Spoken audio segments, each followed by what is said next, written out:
Borana are a pastoralist ethnic group living in southern Ethiopia and northern Kenya in parts of Isiolo, Marsabit and Moyale. The Borana are one of the resulting groups of Oromo migrants who left the southern islands of Ethiopia in 1500 BC. The Boran speak Borana, a dialect of Oromo language which is part of the Cushitic branch of the Afro-Asiatic family of languages. Dibaayu is an annual ceremony that showcases and defines the cultural identity and indigenous belief system of the Boran people. This ceremony is held after the long rains as a thanksgiving for their abundance and also for prayers to protect them from any calamities in the future. This ceremony is done at Uran in Sololo, Marsabit County. The site lies in a vast sacred area where other important sacred sites like the sacred grave of Uluko is located, and also where the Gadamoji shaving ceremony, which only happens after 8 years, is held. The ceremony is a 3-day-long activity with distinct and equally significant rituals and a complex belief system. The inception is the Dibaayu, followed by the Uluko, passing through the path, and finally the Bulock ceremony, traditionally prepared maize that is done on the last day.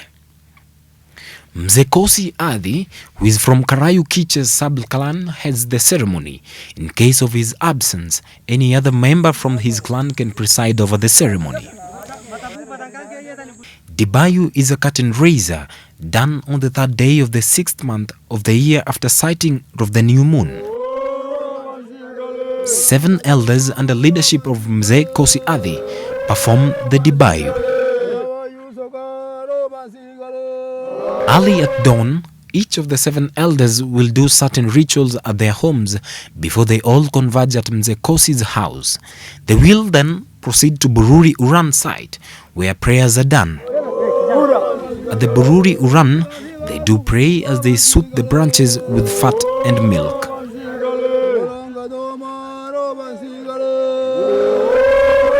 When all of the 7 elders come back to the homestead donned in the attractive traditional regalia of roof, ororo and lichu, they pass through the cattle boma entering from the right side while singing.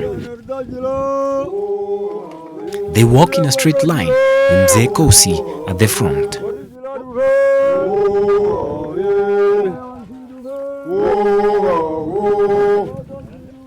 They will go around and come back again, passing through the cattle boma. They then head to Mzee Kosi's house, but they are not allowed to enter immediately till after Mzee Kosi has performed certain rituals inside. In the house, the wife prepares a mixture of milk and idi branches on a traditional stool, then positions herself in one corner of the house. Mzee Kosi enters and washes his face with the milk that's prepared for him, signaling a go-ahead for the wife to come out from the corner she had placed herself. After this is done, the other 6 elders are now allowed to come in. They leave their ororo at the entrance of the house and go in one after the other to perform certain rituals.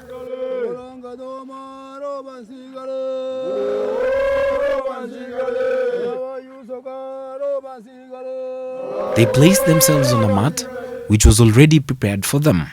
Once inside, they all remove their shoes while seated, since the house is now regarded as a sacred ground. The woman of the house then prepares coffee berry and keeps it in kori, a kind of bowl used for this occasion. She then pours it in a mug and gives it to her husband, who upon receiving blesses the occasion with prayers, after which she proceeds to give each elder, who will in return bless her.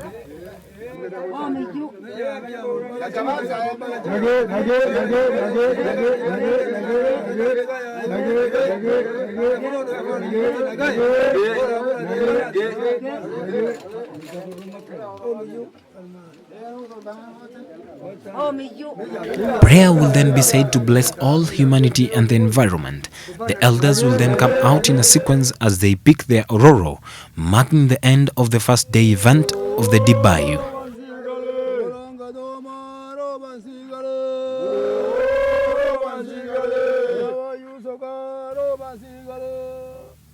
On the second day is the Uluko. This is the most important day of the ceremony where young and old, male and female, come out in large numbers to attend the ceremony, which is done at Uran. Men take ororo and licho as women carry sike and saka. Girls wear sabat on their head and children carry small gourd with milk as they all head to the site. As women head straight to the site, men proceed to the dam where cattle usually drink from. At the Uluko, hand harak tree is used as poles on both ends.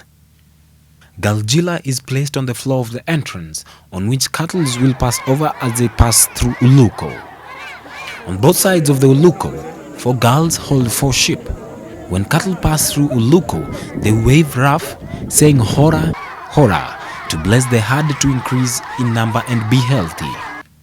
Women who come in their numbers bring milk in okole, a traditional gourd, and upon reaching the site they do certain rituals of smearing tree bark with fat as they offer prayers for their myriads of needs. They will then patiently, like their male counterparts, wait for the cattle to pass through the Uluko. As the norm, the cattle of Mzee Kosi, the leader of the occasion, will go through Uluko first and others follow. The passage was cheered hora hora, meaning multiply, echoing the words of girls on each side of Uluko. The blessing mood engulfs the place as all surround the Uluko getting feel of the prayers. The owner of the herd follows his or her cattle through the Uluko with his bare feet as a sign of respect. After the Uluko is done and every herd has passed through, women proceed to Bururi to lay branches, put coffee berries and tobacco and smear fat on it as a sacrifice to pray and get blessings. They then converge to start singing karile, songs praising men and fine tunes of traditional Borana genre.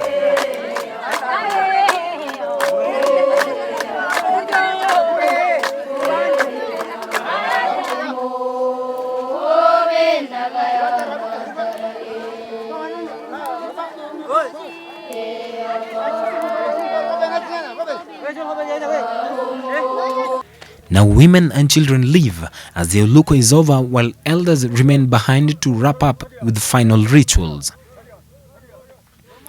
Elders settle under Bururi tree pronouncing Tesi Tesonaga, shoes off with okole, tobacco, coffee berries and fat.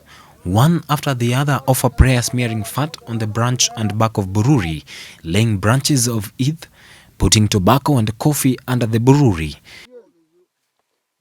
Upon each elder making prayer, Mzee leads the joint prayer to bless the day's activities.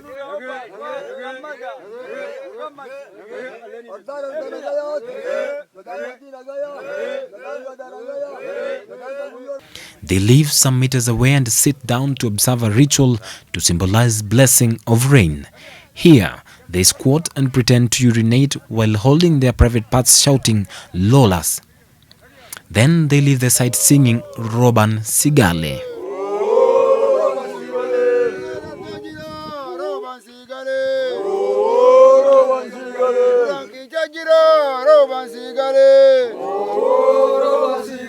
In the evening before sunset, women fetch gale and a gomti tree to take home.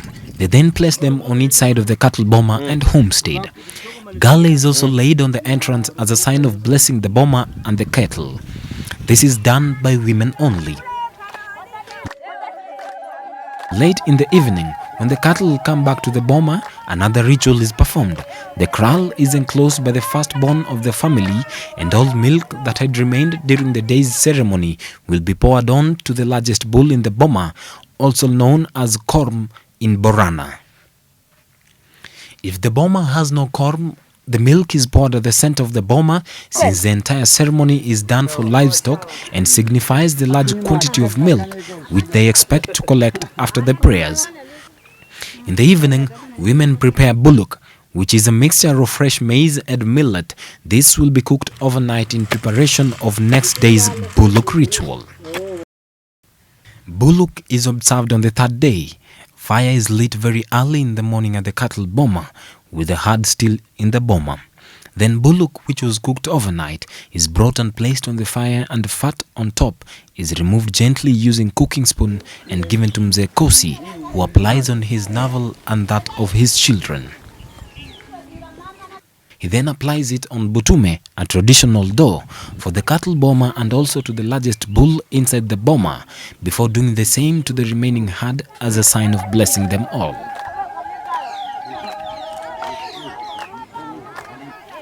Then Bulock is added urgo, milk and oil. The first wife always does Bulock preparation, but if it is a polygynous family like it is in the case of Mzee Kosi, other wives will just be present to help if need be, but don't fully take charge. A mat, usually made of animal skin, is brought and laid on the right-hand side of the cattle boma, used by women to sing on. Afterwards, cow dung is brought and kept on the right-hand side of the fire. It is spread to form a flat shape and Bulock is poured on it before anyone is given to eat. A call will then be made by the head of the house to neighbors and people around to come and eat Bulock. He will then sit at the right-hand side and Bulock served to him first. After he is served, other people present are also given their share. All people eating the Bulock are not supposed to clear everything in their plates.